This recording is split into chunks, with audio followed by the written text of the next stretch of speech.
Hablamos ayer de las proteínas plasmáticas, de, bueno, de la unión a estas proteínas plasmáticas, de la fijación a tejidos, del grado de irrigación y cómo estos factores hacen que la distribución hacia los tejidos pues sea más a veces en unos que en otros o puede limitarse a veces mucho a solamente la circulación y pasar solo algunos pocos tejidos que permiten el, el paso de algunas sustancias de mayor tamaño. Hacia la mayoría de los tejidos, la distribución es ya sea por filtración o hay algún otro sistema de transporte, incluso sistema de transporte activo, no solamente pasivo, sino también activo. Esta es otra barrera, bueno, más bien es una barrera que limita el paso de los fármacos hacia el encéfalo, la barrera hematoencefálica. ¿Sí vemos ahí, sí ven todos ahí la presentación? Sí. Bueno, es una capa protectora de células tanto del encéfalo como de los vasos capilares que limitan, aquí sí es como muy selectivo, solamente permiten el paso de sustancias que, que tengan la capacidad de atravesar por difusión simple. Es decir, aquí sí no hay filtración, no hay difusión facilitada y no hay transporte activo. Entonces, solamente las moléculas de bajo peso molecular, lipofílicas y sin carga eléctrica son las que alcanzan el encéfalo. Y bueno, esta es una barrera muy importante porque pues, protege precisamente al encéfalo de que cualquier sustancia llegue al sistema nervioso central. Ya si se requiere y el encéfalo sea el propio sitio de acción, pues necesita diseñarse el fármaco, que la sustancia sea, que tenga estas características para poder atravesar por difusión simple. Aquí la figura del medio está pequeña, pero el centro, o que está aquí en blanco, que dice el lumen, sería la luz de un vaso capilar que irriga al encéfalo. El encéfalo es un órgano muy irrigado. Sí hay mucha vascularización aquí, pero tiene estas características. Las células del endotelio de los vasos capilares están acomodadas, dispuestas de manera muy junta, una tras otra. No hay espacios entre las células, entonces los fármacos no pueden atravesar, no pueden buscarse espacio entre una célula y otra.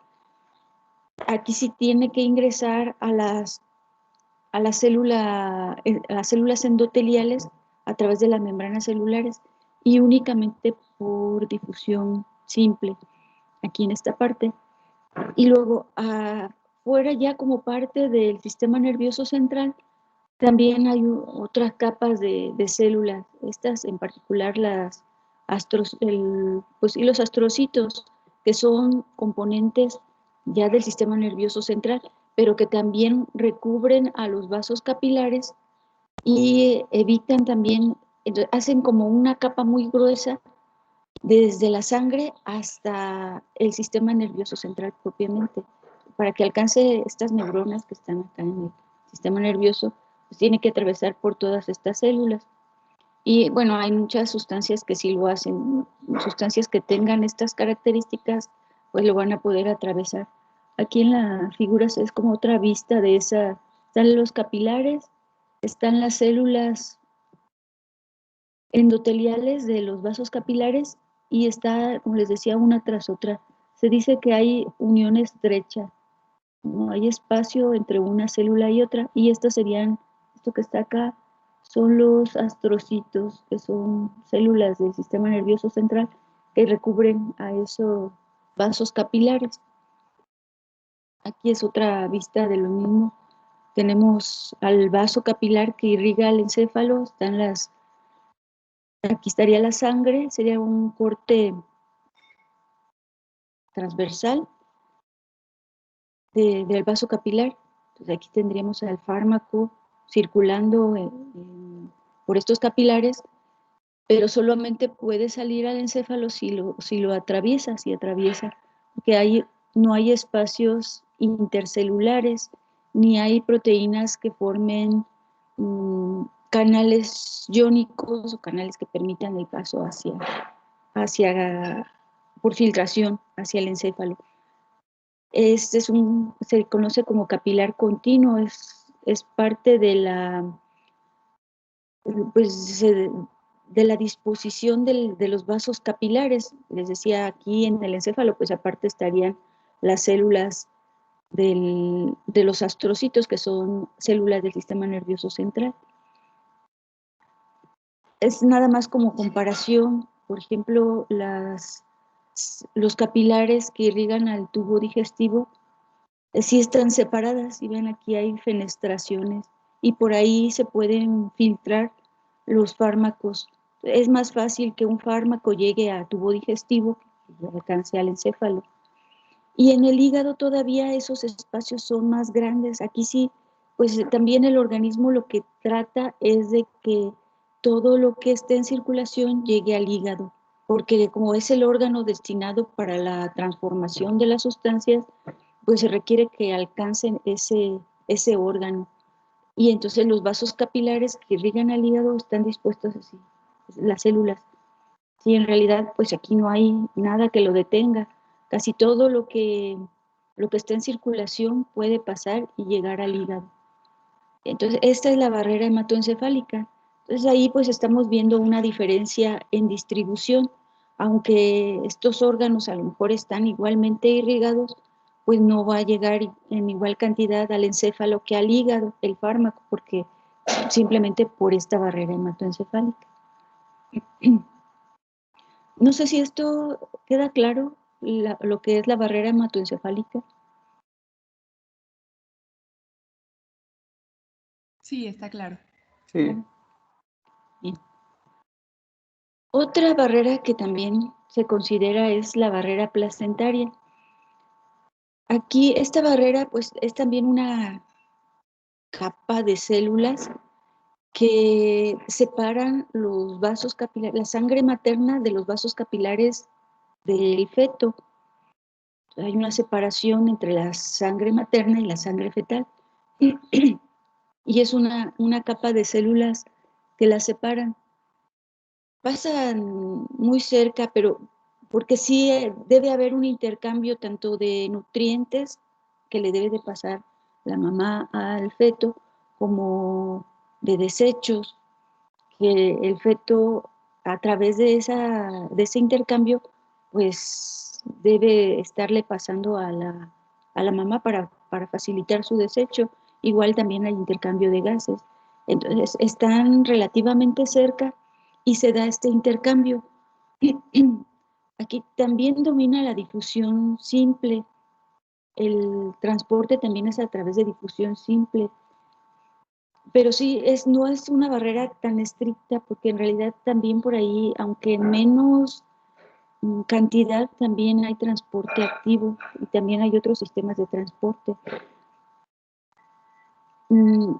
Y además, por eso no es una barrera tan estricta, y para algunas sustancias, en la medida en que algún fármaco que consume la mamá rápidamente va a alcanzar la misma concentración en feto que en sangre para muchos fármacos.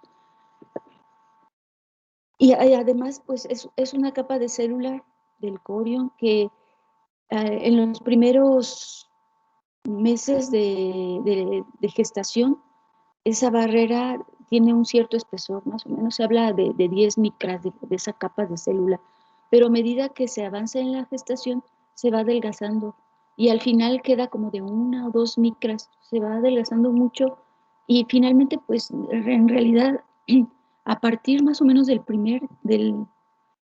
que comienza el segundo trimestre, esa barrera ya no es tan estricta. A lo mejor en el primer trimestre sí lo es, más o menos, y ya después ya no lo es. Por eso muchas veces algunos fármacos se resalta de que debe de tenerse especial cuidado en la administración en la mujer embarazada en el segundo trimestre, y es por este adelgazamiento de esta capa, de esta barrera placentaria, que no es tan selectiva y no es tan barrera. Esta, bueno, tiene que ver con algo también de lo que ya hemos hablado. Aquí hay una diferencia en el pH, no es tan marcada como en el estómago, pero también hay una diferencia mínima. Por ejemplo, en la sangre materna más o menos el pH es de 7,35 y la sangre fetal más o menos es de 7,2, es ligeramente más ácida. Entonces, también esto depende de las características del fármaco y del pKa. Por ejemplo, tenemos un ácido débil que en este pH, que es ligeramente alcalino, va a estar ionizada. Y en cambio una base va a estar sin ionizar. Entonces, por difusión simple es más fácil que atraviese la barrera placentaria una base débil, porque va a estar ionizada. Entonces, atraviesa como iones y como aquí ya está ligeramente más ácido, a veces no alcanza a reconvertirse a su forma no ionizada. Entonces, estos fármacos de naturaleza básica, depende de su pKa, les decía, pero puede ser que se acumulen en mayor cantidad en el feto que incluso en la madre. Entonces, es con los que hay que tener las sustancias, en general, que hay que tener especial cuidado, que tienden a acumularse en mayor concentración en el feto. Y pues aquí sabemos que el feto pues está en pleno desarrollo. Hay todas las sustancias que a lo mejor a la mamá le provocan algún efecto en en el feto para hacer mucho más intenso estos efectos. Y bueno, algunos ejemplos, y son alcaloides, son sustancias que incluso se utilizan, por ejemplo, está la morfina, que bueno, ese se utiliza como fármaco, la nicotina, la cafeína, tienen estas características de acumularse en mayor proporción en el feto que en la sangre materna. Entonces, bueno, es algo también que se tiene que considerar. Bueno, hasta aquí serían algunas de las condiciones o de los factores que pueden afectar la distribución. Entonces, no sé si tengan alguna duda, comentario hasta aquí.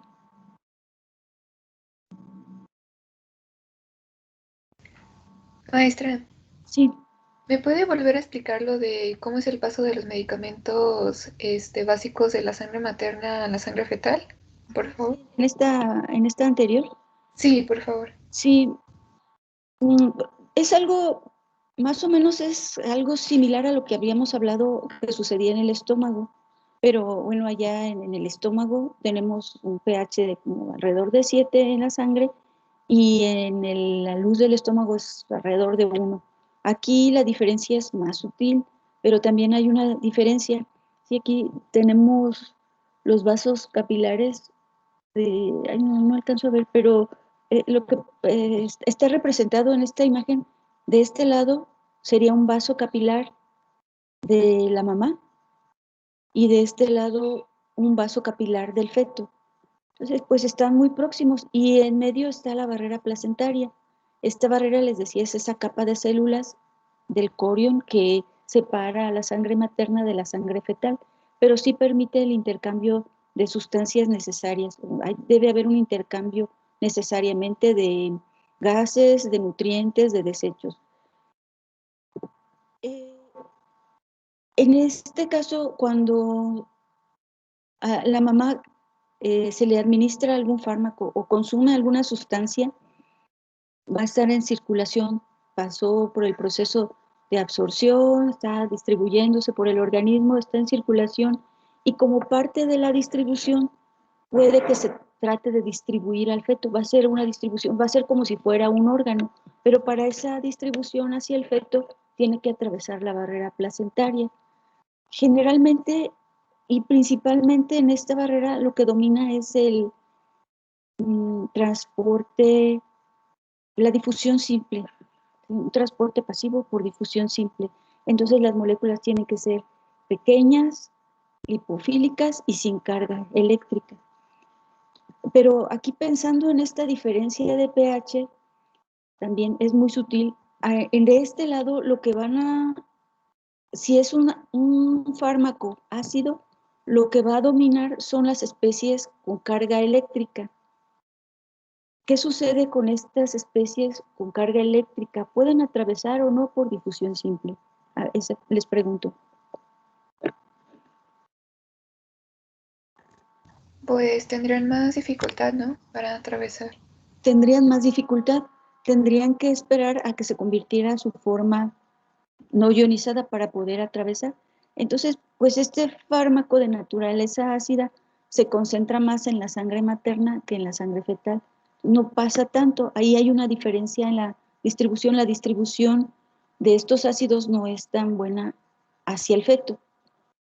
Pero por el contrario, una base, un fármaco de naturaleza básica, en la sangre materna va a estar dominando la especie sin carga. También puede que haya iones, pero va a dominar la especie sin carga eléctrica. ¿Qué sucede? ¿Puede atravesar o no la barrera hematoencefálica? Sí. Este lo hace con más facilidad. Y entonces, de este lado, como está el pH ligeramente más ácido, ahora esta forma sin carga se ioniza, nada más por ese cambio en el pH del medio. Y entonces ahora la vamos a tener en la forma cargada. ¿Qué sucede? Puede regresar nuevamente a la circulación sanguínea en esta reabsorción. Según yo no, maestra. Ya no, o le va a costar más trabajo, va a tener que esperar a que se produzca la forma no ionizada para poder atravesar. Entonces, este regreso se hace lento. Y entonces, de estas bases, la concentración en sangre fetal es mayor que en sangre materna. Y eso sucede con estas sustancias alcalinas, por ejemplo, les decía, está la morfina, la nicotina, la cafeína. Sí, no sé si ahora quedó más claro. Sí, muchas gracias, maestra. No sé si tengan alguna otra duda o comentario hasta aquí.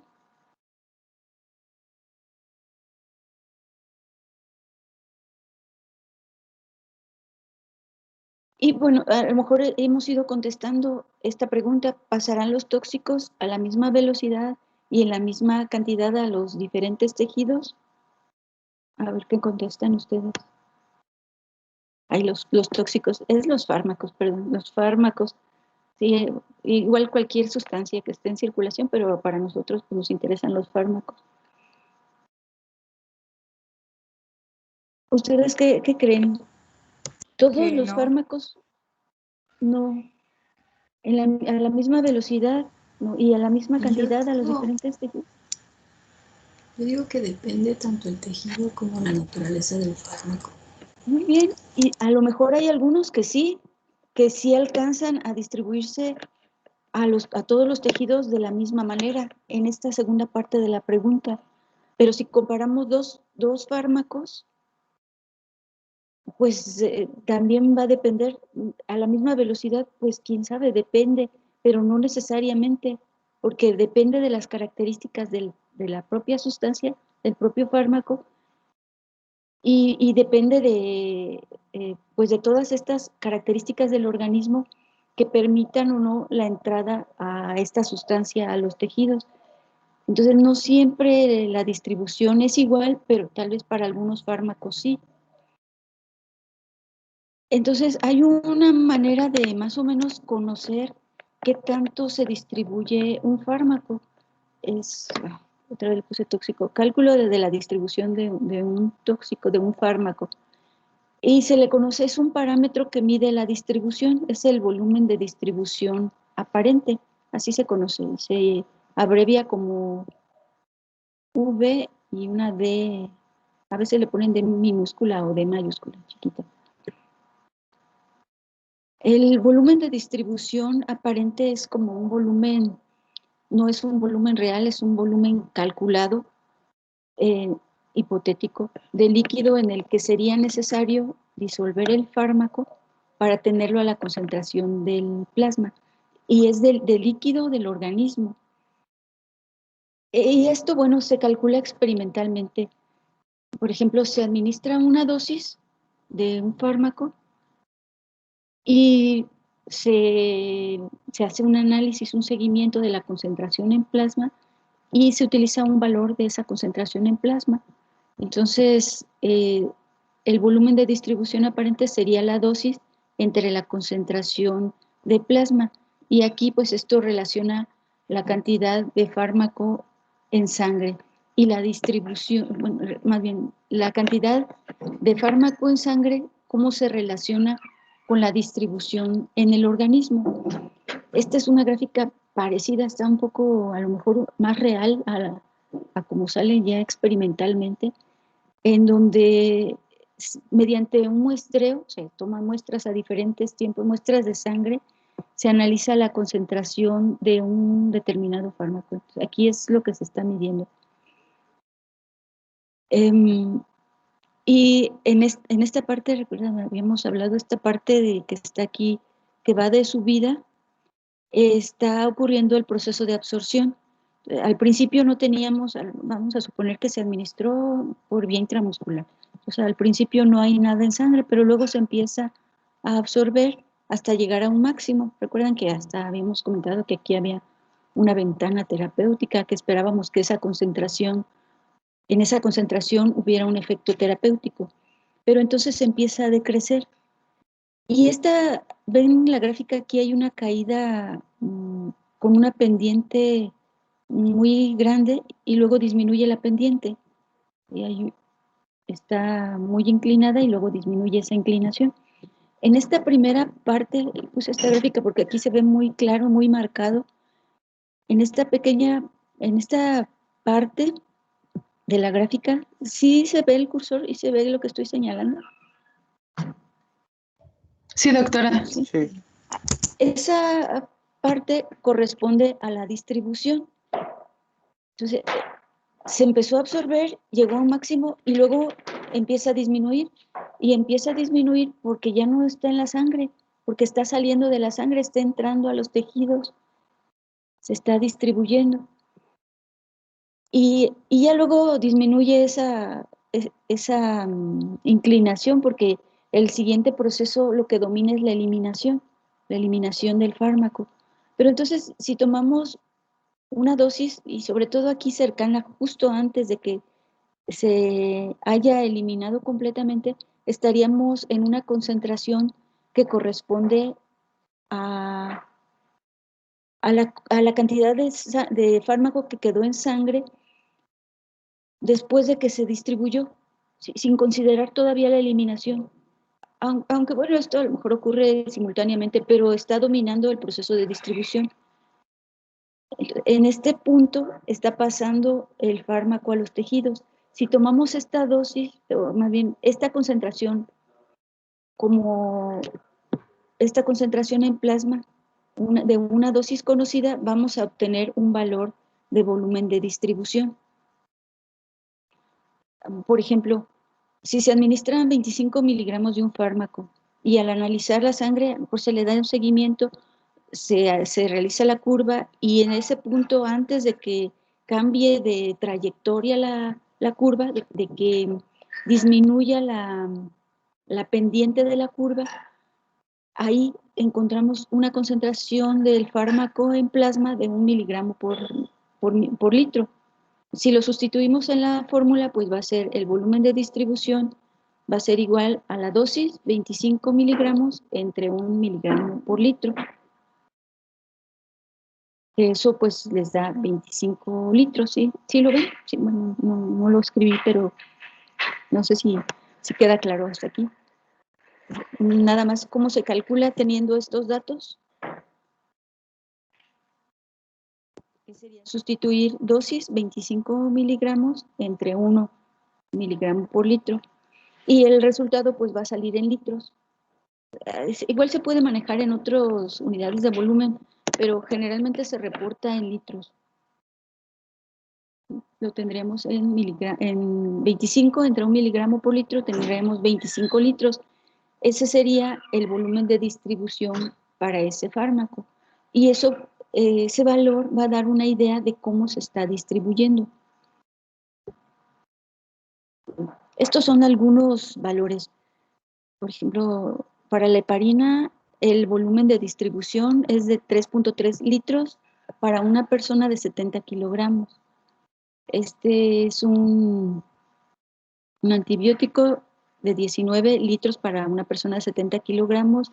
Del etanol, que realmente no es un fármaco, es de 38 litros por 70 kilogramos. Y de la tetraciclina, 105 litros por 70 kilogramos.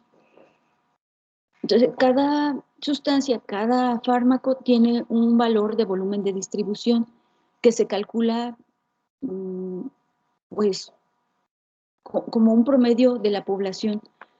Para al menos así como se reportan, a veces se maneja en litros por peso de paciente o por kilo de paciente.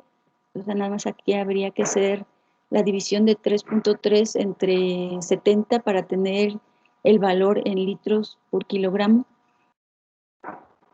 que es como generalmente se reporta.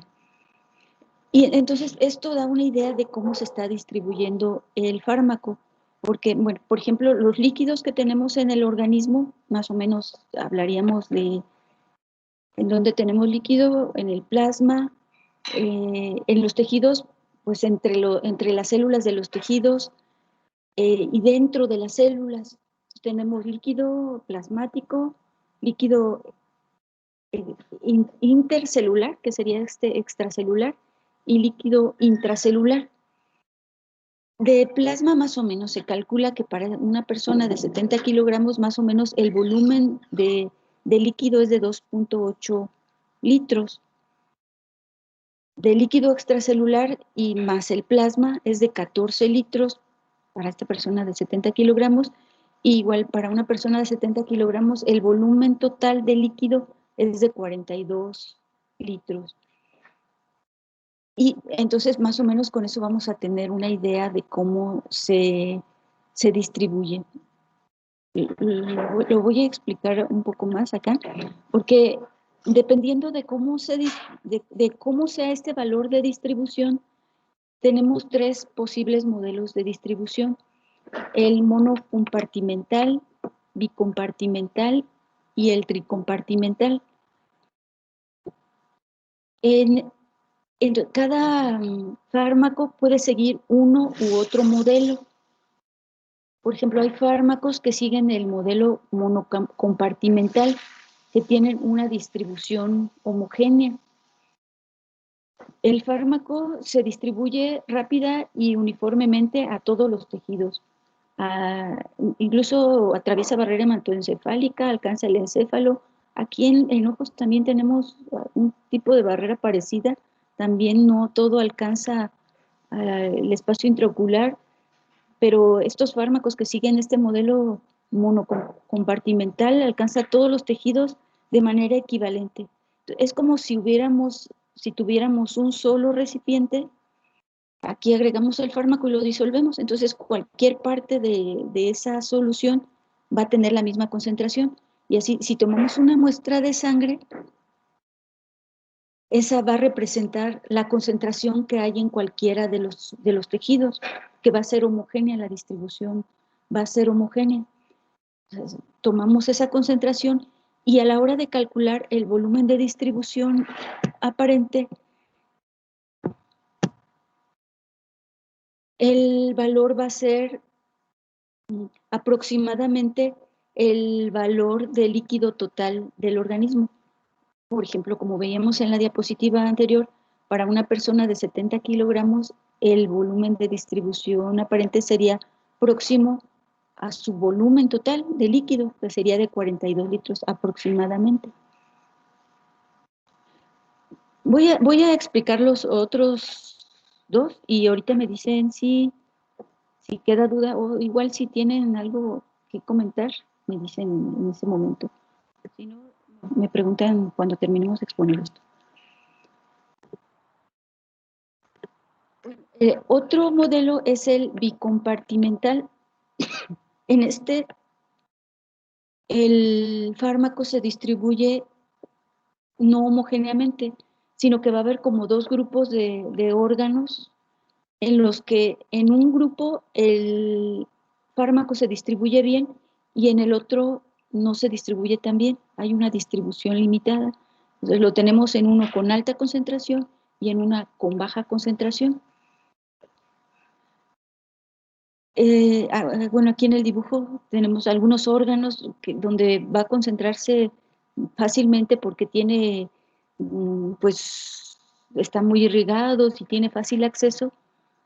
Está el hígado, los riñones, el propio corazón. Y en cambio acá vamos a tener órganos que tienen alguna limitación, por ejemplo, puede ser la barrera hematoencefálica o en los ojos o en el tejido óseo. El acceso no es tan fácil, entonces tenemos dos grupos de fármacos, uno donde está altamente concentrado y uno donde está concentrado de manera baja.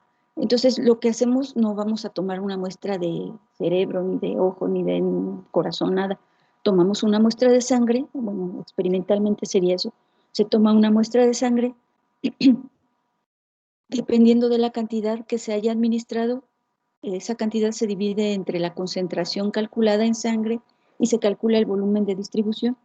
En este caso, cuando es bicompartimental, el volumen de distribución aparente resulta muy próximo al volumen de plasma, que era de 2.8 litros por 70 kilogramos. Entre más próximo esté, quiere decir que hubo una menor distribución.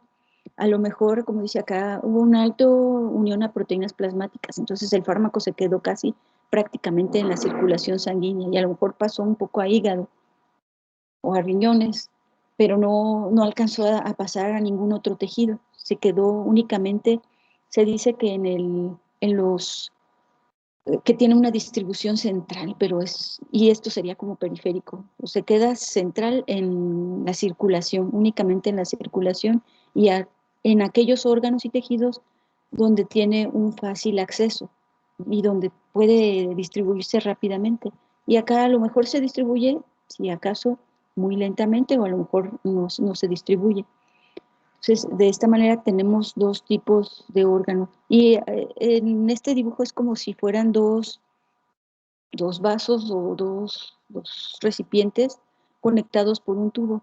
El fármaco se disuelve aquí, entonces aquí lo vamos a tener a alta concentración y hay una conexión, pero pues si no, tal vez aquí haya un filtro, entonces no va a pasar tan fácilmente el fármaco a este lado. Entonces, es una manera de representar esto bicompartimental.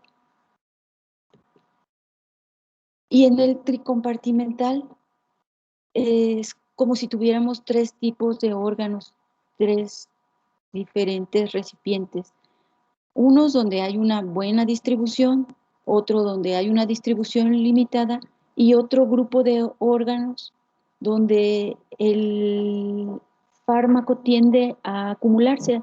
Recuerdan que habíamos visto que algunos fármacos se tienden a fijar en esos tejidos. Y en ese caso, el volumen a la hora de hacer la muestra, bueno, aquí en el dibujo tenemos este que sería el compartimento central, que sería la sangre y esos órganos bien irrigados. En este, los órganos menos irrigados, y en este otro estarían aquellos tejidos donde tiene fijación. Aquí puse tejido óseo porque habíamos puesto el ejemplo de la tetraciclina que se fija a tejido en calcificación, a dientes, a huesos, o tejido, estos son lipocitos, tejido adiposo, adipocitos, eh, y donde algunos fármacos pues también tienen gran afinidad y se quedan ahí. Cuando este volumen de distribución, al hacer este cálculo de volumen de distribución, tiene un valor mayor al líquido en el organismo, tenemos que sigue este comportamiento, que seguramente se está fijando algún tejido, a lo mejor no sabemos cuál, simplemente con ese análisis no sabemos cuál, pero si excede este volumen de los líquidos del organismo, seguramente se está fijando algún tipo de tejido. Y lo demás, pues hay algunos donde está una buena distribución y hay algunos donde hay una menor distribución. Sí, aquí el dibujo no lo puse acá en el orden de esto, pero sí que este sería, lo puse en el centro porque este sería la sangre y los órganos bien irrigados. Esto sería este que corresponde a esta punta de la flecha aquí, la fijación del tóxico a tejidos, y estos los órganos con limitada distribución. No sé si, a ver, hasta aquí, si quedó claro o hay que explicarlo de nuevo, o me fui muy rápido, no sé, a ver, díganme si se entendió.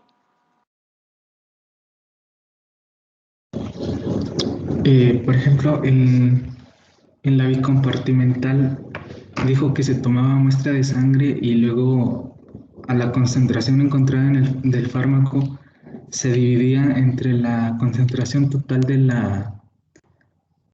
fármaco en sí para saber cuál es su distribución o, bueno, lo mencionó. No, sería usar esta fórmula. Sería usar esta fórmula, dosis entre la concentración en plasma. Entonces, igual en monocompartimental se toma una muestra de sangre, se administra el fármaco y en un tiempo se toma una muestra de sangre, se calcula mediante un método analítico se calcula la concentración en sangre del fármaco y entonces se divide la dosis administrada entre la concentración encontrada y este va a dar un valor. Aquí igual se administra el fármaco, en un tiempo determinado se toma una muestra de sangre, se conoce la dosis que se administró, ahora se conoce la concentración en sangre mediante el método analítico y nada más se hace la división de la dosis administrada entre la concentración encontrada en sangre y eso va a dar un valor. Y es lo que les comentaba, si el valor es próximo a esto, quiere decir que está siguiendo este comportamiento. Sí, no sé si quedó claro. Ok, gracias. Sí. Sí, gracias. Igual aquí, se administra el fármaco, se toma una muestra de sangre, se analiza y se determina cuánto del fármaco hay en sangre, y entonces se divide la dosis administrada entre la concentración encontrada en sangre, sin tener que invadir ningún otro tejido, entonces, simplemente en sangre. Si ese valor es mayor al volumen de líquidos totales en el organismo, quiere decir que el fármaco está siguiendo un modelo tricompartimental de distribución. Por ejemplo, bueno, estos son los que había puesto en una diapositiva anterior. Con base en el valor de volumen de distribución, ¿cuál modelo de distribución siguen los siguientes fármacos? Este ya es nada más, entonces habría que ver qué tanto se parece al volumen de distribución, el volumen total del organismo.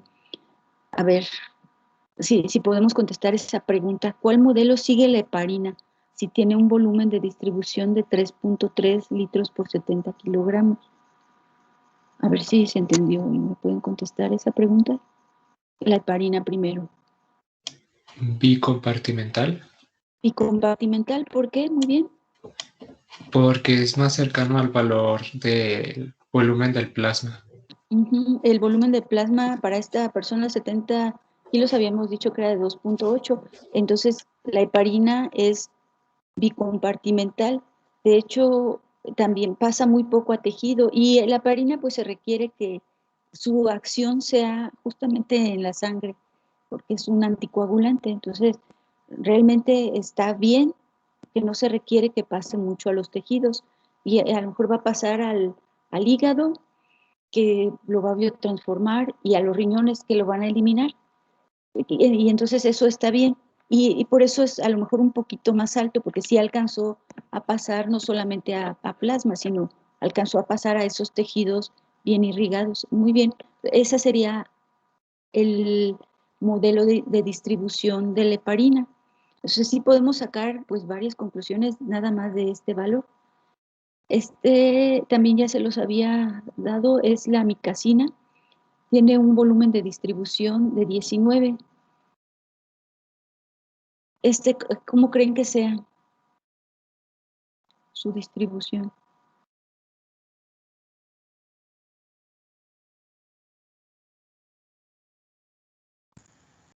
¿Sería bicompartimental?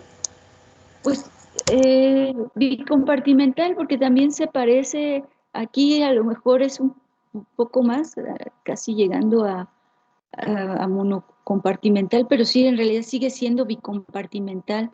Se parece, y a lo mejor alcanza otros tejidos que no alcanza la heparina, pero sí su distribución todavía no es homogénea, que sí está muy lejos todavía del volumen total.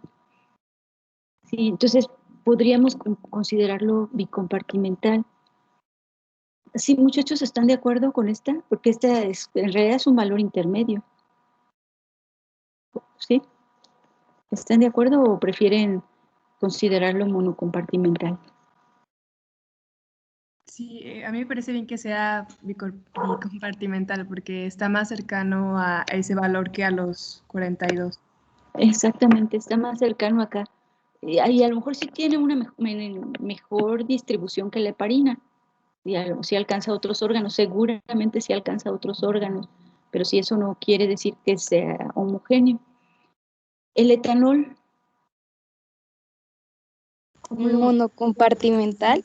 este sí sería monocompartimental, sí, porque sí su valor es muy cercano. ¿Cuánto habíamos dicho? 42 litros totales, ¿no? Entonces está muy cercano, es muy próximo y de hecho, pues bueno, se sabe, atraviesa barrera hematoencefálica, barrera placentaria.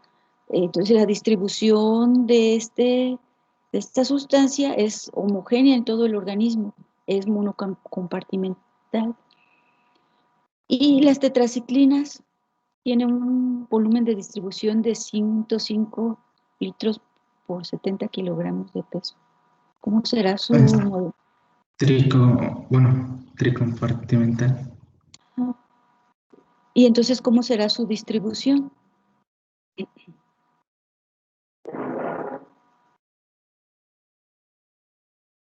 ¿Cómo será? ¿Cómo habíamos dicho que era cuando En es concentraciones tricompartimental? Pues diferentes. es buena, ¿no?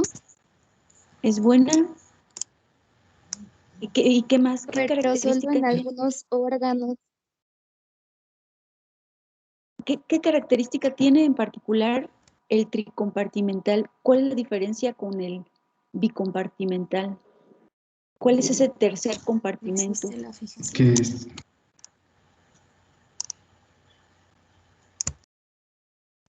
que se fija a tejidos. Que se fija a tejidos.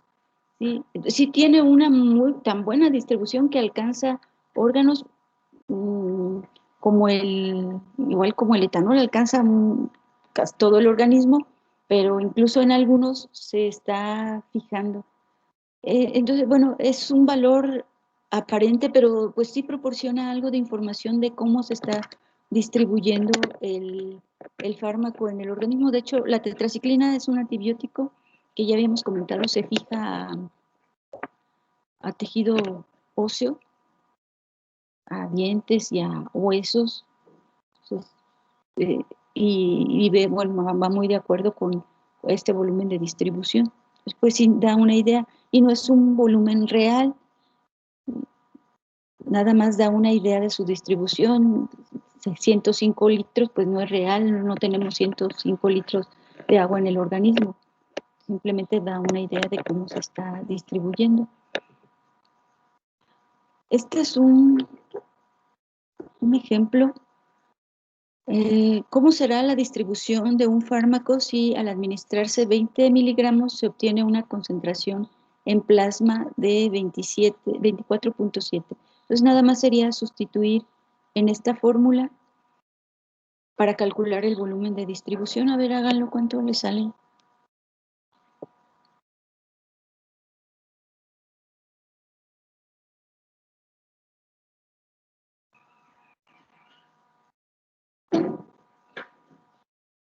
$20 entre 24.7 me dio 0.80. Ajá, eso sería el volumen de distribución. Y aquí quiero resaltar también ese valor, bueno, para un fármaco aquí hipotético, no decimos ni cuál es, pero generalmente esos valores vienen en litros, pero vienen por peso de paciente.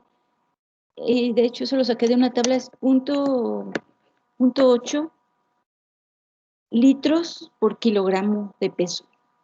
Ese sería el dato completo. Aquí, según la fórmula, pues nada más son litros, cuántos litros, pero sí el reporte, como se reporta, es por cuántos kilogramos de peso, porque podría ser para una persona de 70, como lo habíamos estado manejando, o sería punto 81, pues es muy poquito menos todavía que el plasma, y eso es más bien por kilo de peso. Aquí nada más para como complicar un poco la fórmula, pero para considerar también la absorción, ya hemos visto, se administra un fármaco y no todo se absorbe. Hay una fracción del fármaco que se absorbe, que es la biodisponibilidad. Aquí la vamos a abreviar como F, pensando en fracción de fármaco absorbido.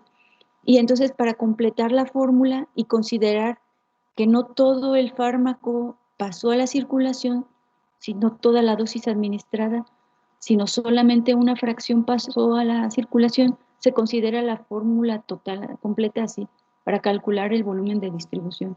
No es nada más la dosis entre la concentración, sino sería la dosis multiplicada por esa fracción de fármaco.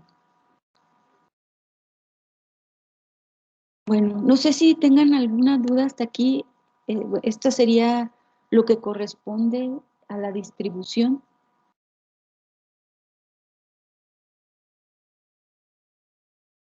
Maestra, yo sí tengo una duda. Sí, a ver, dime. Por ejemplo, bueno, es que no la entendí muy bien. Si no tomáramos en cuenta que la persona pesa 70 kilos, ¿ahí qué se haría? ¿Sería como una regla de 3 o...? Sí, sí. Por ejemplo, en este problema podríamos preguntar cuál es. Sí, aquí sería por kilo. Es más, vamos a completar ese problema, así como lo estás planteando. Mm, Ya no se ve la presentación, ¿verdad? Pero ahorita se la muestro otra vez. Les voy a poner aquí otra.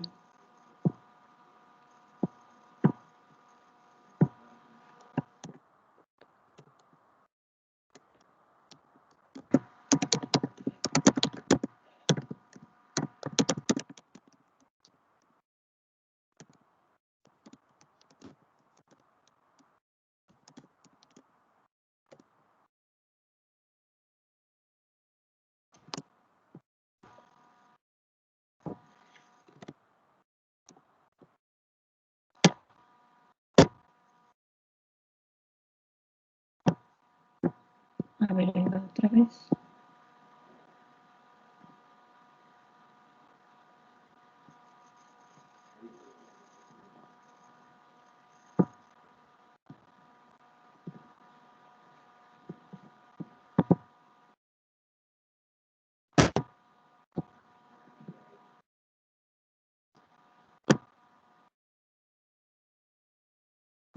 Aquí nada más le añadí esto.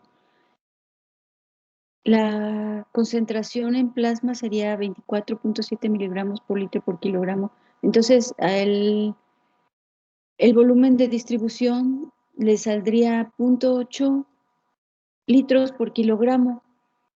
Entonces, por kilogramo de peso de la persona, pero si queremos conocer la distribución para una persona de 100 kilos o de 60 kilos, pues simplemente se multiplicaría ese volumen. Sí, esta podría ser otra pregunta aquí mismo, ¿cuál sería el volumen de distribución aparente para una persona de 60 kilogramos? Entonces sería multiplicar 0.8 por 60. ¿Cuánto sale? 45, no, 48.5.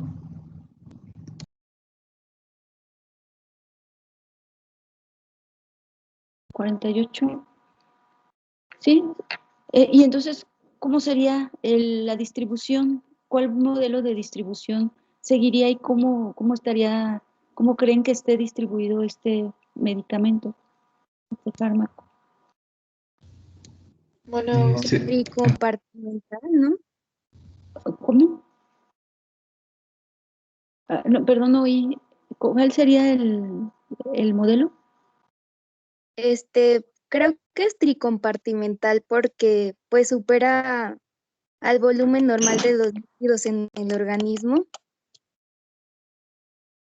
Sí, y habría que ver también para esta persona de 60 kilos, cuál es el volumen de líquido total, porque habíamos hecho el cálculo de 42 litros para una persona de 70 kilos.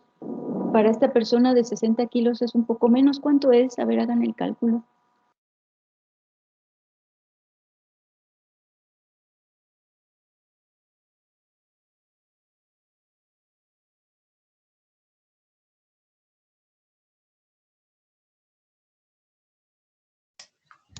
Serían 42. 36, ¿no? Sí, menos, ¿no? Porque 42 era para 70. Sí, ¿no? Ah, ok, sí. Sí, me Sí. imagino más o menos 36 litros. Entonces, pues sí, es un poco mayor que esos 36. Está cercano, ¿sí? A lo mejor sí hay algo de fijación a alguno de los tejidos. ¿Y qué tan importante es? Pues no sabemos, pero por lo menos sí tiene una distribución pues cercana a la homogénea, y a lo mejor sí hay fijación a algunos tejidos. A lo mejor podríamos con esto asegurar que este fármaco incluso atraviesa barrera hematoencefálica, si hay esa distribución a ese tipo de tejidos. Pues da una idea. A lo mejor podríamos encontrar ejemplos en los que tal vez sea como excepción, pero sí da una idea de cómo es esta distribución, cómo se relaciona este valor con la dosis y sobre todo con la concentración encontrada en sangre. Sin tener que analizar cada tejido, podemos más o menos saber cómo está siendo en general la distribución del fármaco. Pues así a la pregunta original, ¿cómo se hace? Pues sí, simplemente sería una regla de 3. Igual hicieron una regla de 3 para calcular el líquido en esta persona de 60 kilos. Y entonces, pues sí da información acerca de su distribución. A lo mejor no sabemos exactamente qué está sucediendo, cuál es la barrera, y eso se tendría que estudiar de manera particular. Que si hay fijación a proteínas plasmáticas, que si no atraviesa la barrera o si la atraviesa, eso ya tendría que estudiarse de manera muy particular, pero sí da una idea del alcance del fármaco dentro del organismo, de su distribución general dentro del organismo. No sé si ha quedado claro o tienen alguna duda o comentario.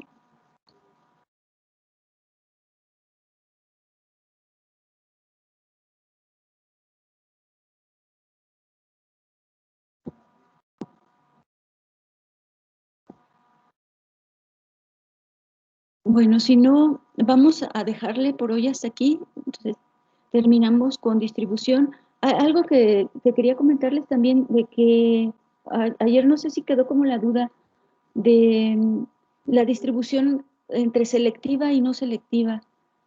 Sabemos que cuando se administra un fármaco, lo que se quiere, lo que se busca es que llegue a un sitio, a un tejido específico para que ejerza su acción. Pero en ese trayecto dentro del organismo puede estar ingresando a diferentes partes del organismo. No es selectivo, va a distribuirse hacia donde pueda. Eventualmente y deseablemente va a llegar a su sitio de acción. Pero sí, la distribución en general es poco selectiva, salvo para algunos fármacos y algunas preparaciones especiales, pues sí va como muy dirigido para que no vaya a otra parte del organismo o vaya en menor cantidad. Pero sí se busca, aunque se busque más bien que vaya a ese sitio, la distribución pues es no selectiva, es una distribución hacia diferentes partes del organismo. Bueno, no sé si tengan algún otro comentario, si no, pues continuamos mañana. Maestra, entonces ya termino con farmacocinética.